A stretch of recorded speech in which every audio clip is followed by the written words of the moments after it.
Hello everyone, thank you all for coming to my channel. My name is Ariana Marche. If you're new here, don't forget to like, comment, and subscribe. And if you're back again, what's up girl? All right, today we're going to be doing a book review on soundtracks by John A. Acuff. So basically, this is a book that compares music soundtracks to your brain while in the process of overthinking. Think of your favorite soundtrack, like your favorite song. You can play it and sing it like you know the lyrics off the top of your head. You don't even need to hear the beat. You don't need any of that. It's just automatic to your brain, and you can recite those lyrics on command whenever you need to. Well, basically, that's the same way your brain takes overthinking. It's finding a negative song to yourself and you're reciting it over and over and over and over again. And I really, really, really love the fact that the author came up with that, because as a person that loves music myself, I enjoy music. And a little bit about me, I did used to make music, so I really love that comparison, and I think that's why I love the book so much. Like I really, what's the word, resonated. I resonated with this book a lot because of that. And it's just like taking that negative soundtrack and replaying it in your mind over and over. And if you're someone that's an overthinker, it's easy to get into your head and replay something and tell yourself like so many negative things and tell yourself that, oh, the outcome of this situation is going to be terrible, or this usually happens to me, so I'm going to expect this to happen anyways. And he tries to get you to shift your thinking from something negative over and over to telling yourself something positive over and over.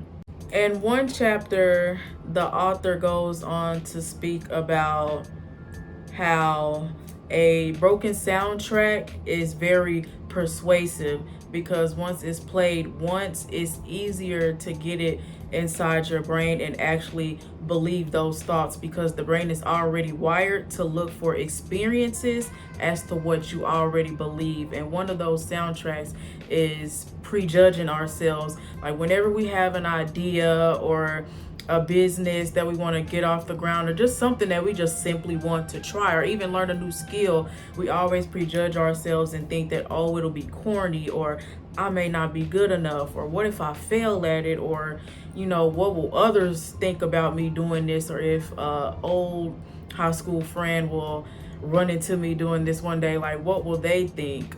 And he spoke on just giving yourself a chance, and instead of talking yourself out of doing something, try to talk yourself into it. Think about what could happen on the other side if you actually did go through with that business idea. If you did, for me, learn how to swim at this big age, like just anything that it could turn out totally different than from what you actually thought that it would be. And it could be the best thing for your life, just in general. It don't matter how small or how big, but you have to change that thought process. Instead of seeing a negative outcome of something, try to see something positive, and it could turn out differently, because again, the brain is already wired to look for experiences that it already believes anyways. The author also goes on to speak about what he calls is a disclaimer soundtrack, and that's basically, pointing out a small flaw to others, because in your mind you already feel like they see it anyways. So since they do, let me go ahead and point it out, and maybe they can go ahead and confirm what you thought was true, and that may not be it. So for like an example, I was watching a woman on YouTube, and she has a lash business, and she was just giving business tips. And she stated that even if you're just getting into the business and you're trying to gain like the clientele, you don't need to go and tell people, oh yeah, I'm just starting out, you're my first client, and And that person's head, they're gonna be like, oh my God, so what if they mess up? Like, they could be thinking anything. And at that point, you kind of just spoiled it for yourself, because whole time they may not even have thought that. They probably could have seen your work or just came to you and thought that you were great already. And from the looks of your work, you could have been doing this for years and years and years. But since you said that, now they're a little nervous about, okay, well, what is this person finna do in my face? Whole time you could have did it and they loved it, and you could have had a returning client, versus you said that and they're like, and they could actually look at your work and be looking for something that's actually wrong with it. Whole time, if you had never said that, you would have been just fine. So he was just talking about refraining from having to give those disclaimers about yourself or pointing out what you feel like is a flaw, because whole time everybody else might not have even been paying attention to that. And that's just another good example is for people who are just getting into the gym, especially for people who are already a bigger size. I hear a lot of people on TikTok are like, oh, you know, what if I go in there and people are looking at me? Like, baby, you're in there to get better. Don't worry about what everybody else is thinking. Like, they know you big. That's why you there. Like, you there to get better. So don't even be worrying about that. It's stuff like that, but it chips away at our self-esteem and just our self-encouragement of wanting to just keep going and to keep doing better, because you're always judging yourself and always feel like you got to give this disclaimer to people. You don't have to do that. Just go in there, wing it, and be great. Like, you never know what could come out of it. You don't have to put yourself down so much.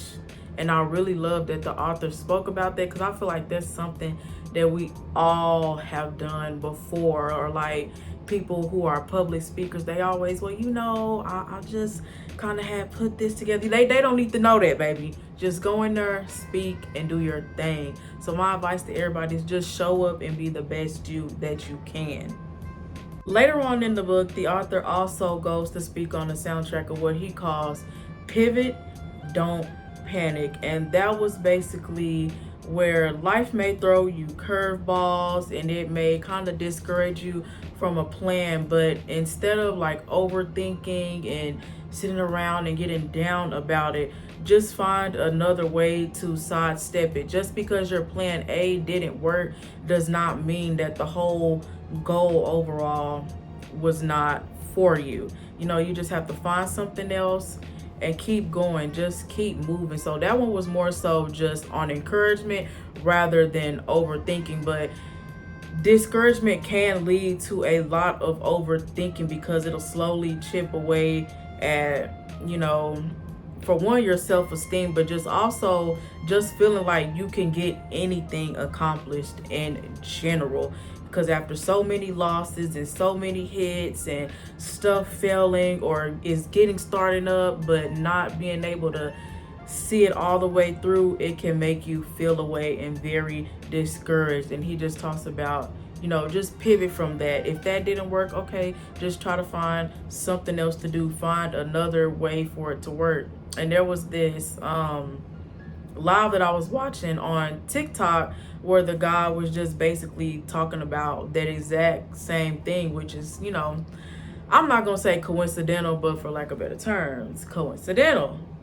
And he was just saying that if you really wanted to do something in life, you would find ways to make it work instead of finding excuses. And that really spoke to me, because I have also fell victim to that myself, where something don't work and I do get a little discouraged. I'm like, well, dang. But after hearing that, and of course reading this book, it kind of puts that hope back into me just to get up and keep going, like, no matter what, because life is gonna happen to the best of us. And if you're gonna let every single situation drag you down, you're gonna wake up and find yourself in the pits of hell. Like, honestly, because it's gonna happen no matter what to everybody. I don't care whether you rich or poor, none of that is gonna happen. But you have to get back up and keep going no matter what. So if you want to do it, you're gonna find a way to make it work instead of finding excuses. And this is what John A. Acuff calls pivot and don't panic. Okay, and last but not least, the overthinking loop in general. And this is what he was saying is where many people get into the fight, flight, or freeze response. And that's basically like a psychology term, I want to say. Psychology, therapy, anybody that's actually in like therapy or counseling, you will know, because I think majority of us suffers with that. But he was just saying to where it's where a lot of people will overthink so much and they're so scared to even take the first step, so they don't take any action at all. They just in this loop of overthinking everything and they never get anything accomplished. And I feel like that's the worst soundtrack that you can play to yourself over and over again, because you're gonna wake up one day and have so many regrets and so many, oh well, what if I had did this, and what if I could have did that. And he spoke on that as well. And I just want to say, don't let yourself get to that point, because that's a scary place to be. And just again, you have to kind of pivot from those things. You have to tell yourself something different in order to get up and get something done. And ultimately, you're gonna have to make a choice on what it is that you're going to do. And that's first, just being able to, one, tell yourself something different, and two, actually take action. And once you do, I think at least then you'll start to see some progress. Nothing happens overnight, but to start taking little steps, you'll eventually see the progress from all your hard work. All right, everyone, that brings me to the end of this book review. And I encourage everyone, or at least every overthinker, to go and grab that book, because it really helps. And in my opinion, I feel like, for me personally, because like I said, I'm a music lover, so his correlation between the two, it worked good for me. So in my opinion, the book was a 10 out of 10. I would recommend 10 stars. I suggest any overthinker or any music lover to actually go and get that book and give it a try. But all right, I'll see y'all in the next one. Bye.